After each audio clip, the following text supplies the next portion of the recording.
আমি আমার বাস থেকে লিয়ে আইছিলাম, কুকুর কামড় দিছে। তে হাসপাতালে সাথে হাসপাতালে নিয়ে আসার পর দেখি যে দূরে মহিলা ডাক্তার বসে রয়েছে। পরে ডাক্তারে দেখাইলাম, বলে যে এরে ভ্যাকসিন দেওয়া লাগবে।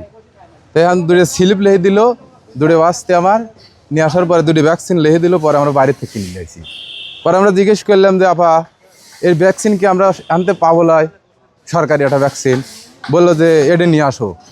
পরে আমরা বাইরে থেকে নিয়ে আসিয়া 2500 টাকা দিয়ে নিয়ে আসি। পরে এখন রক্তমুক্ত বের হচ্ছে। পরে আমরা জিজ্ঞেস করলাম তাহলে ড্রেসিং করে দেন একটু।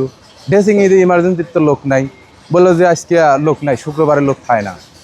বললাম একটা কথা নাকি, ইমার্জেন্সি কিসের জন্য? শুক্রবারে যদি লোক না থাকে তাহলে ইমার্জেন্সি কিসের জন্য? ইমার্জেন্সি অল টাইম ডাক্তার থাকবি, সেবা করার জন্য থাকবি। দেশের মানুষের এটা সুবিধা আছে। তো এইভাবে আমাকে ড্রেসিং করে দিলেন না। পরে আমরা নিজেরাই ড্রেসিং করিয়া অন্তে নিয়ে চলে আসি। শান্তি যাতে আমরা একটা সুস্থ একটা সেবা পাই, এরকম একটা আমরা চাই। এভাবে সাথিয়া হচ্ছে হাসপাতাল আমাদের ভালো লাগতেছে না, মানে সেবা আমরা পাচ্ছি না। এভাবে আবার হচ্ছে সাথে একবার জঘন্য, মানে হাসপাতাল জঘন্য করে হালাইছে। বাচ্চাদের কুকুর কামড়াইছে, কুকুর কামড়ানোর পরে আনিয়ে বসা রাখছে, রক্ত জোজা দিয়েছে। বললাম যে ড্রেসিং করেন, ড্রেসিং করার লোক নাই, একটা লোক নাই, সব ছুটিতে আছে, কেউ নাই। পরে লাস্টে নিজেরাই ড্রেসিং করলাম, নিজেরাই ড্রেসিং করলাম। ড্রেসিং করার পরে ডাক্তারের কাছে গেলাম, কয় যে ওষুধ ভ্যাকসিন কিনে আনা লাগবে। পরে আবার ভ্যাকসিন কিনে নিয়ে আসলাম, দিলাম। তো এই যে বাচ্চাদের কামড়াইছে, এগুলো তো একটা সেবার দরকার আছে, সেবার লোকও নাই। এমন হাসপাতাল আমরা এমন জায়গায় বসবাস করি যে একটা সেবার লোক যে থাকবে তাও নাই। এত পরিবেশটা খারাপ। বাইরের স্লিপ দিছে, ওই স্লিপ দিয়ে যে পরে ওষুধ দিয়ে এই যে স্লিপ দিছে, বাইরের ওষুধ সব, একটা ওষুধও দেয় নাই। এই বাচ্চাদের কুকুর কামড় দিছে। তো আমরা হাসপাতালে থেকে যে সরকারি একটা ভ্যাকসিন আছে সেটা আমরা পাচ্ছি না। আমরা নিজস্ব টাকা দিয়ে সেই ভ্যাকসিন নিয়ে গেছি, ওইখান থেকে ওই নিজস্ব ভ্যাকসিনের সেবা দিছে। কিন্তু এই যে রক্ত পড়তেছে, এটা যে ড্রেসিং করা লাগবে সেই লোক নাই হাসপাতালে।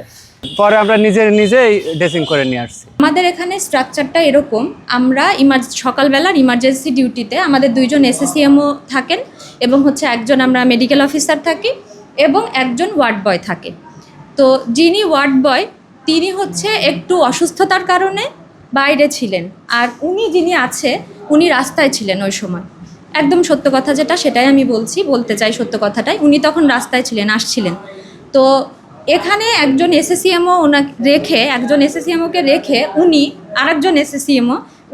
আরেকজনকে রেখে উনি হচ্ছে ইমার্জেন্সিতে যে উনার কাজটা করা শুরু করে, যে উনি ওয়াশ করে দেয় এবং উনি এখানে নিয়ে আসে। এরপরে শুরু হয় হচ্ছে আরেকজন এসএসসিএমও, যিনি কিনা ওনার নাম এন্ট্রি নেয় এবং আমার যেটা রুম আছে যেখানে আমি অবস্থান করি মেডিকেল অফিসার হিসাবে, ওই রুম থেকে আমাকে কল দেওয়া হয় যে 2টা কুকুরে কামড়ানো রোগী এসছে, আপনি আসেন, ইমার্জেন্সি রোগী এসছে। এরপরে আমি আসলাম, এসে তাদেরকে দেখে তাদের ট্রিটমেন্টটা আমি দিলাম এবং এসএসসিএমও উনি হচ্ছে ইনজেকশনটা দিলেন তাদেরকে। আচ্ছা, ইনজেকশনটা কেন পেল না এটা হচ্ছে কথা। তো আমাদের হচ্ছে যে ইনজেকশন যেহেতু সীমিত পরিমাণে থাকে, এজন্য আমরা হচ্ছে অন্য সব দিন ইনজেকশনটা দিতে পারবো অফিস আওয়ারে 2টা পর্যন্ত। সকাল 8টা থেকে আসে ওনারা, 5 জন করে সিরিয়ালে দেওয়া হয় তাদেরকে এবং এটা তারা সরকারিভাবে তারা পায়। ছুটির দিনগুলোতে যেটা হয়, যেহেতু আমাদের অফিসিয়াল এটা কোনো নেই, অনুমতি দেওয়া নেই, এই জন্য আমরা যদি তারা খুব উদ্বিগ্নতা প্রকাশ করে তখন তাদেরকে আমরা সেটা দিতে বলি, কিনে আনতে বলি।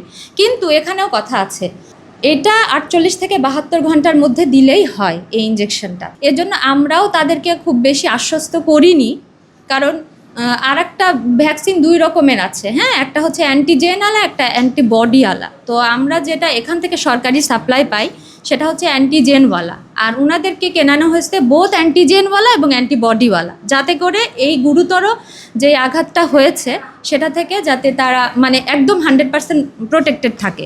এই কারণেই তাদের এই মেজারটা নেওয়া। তো এইটাই তাদের হয়তো ক্ষোভ যে তাদেরকে কেন কিনতে হলো।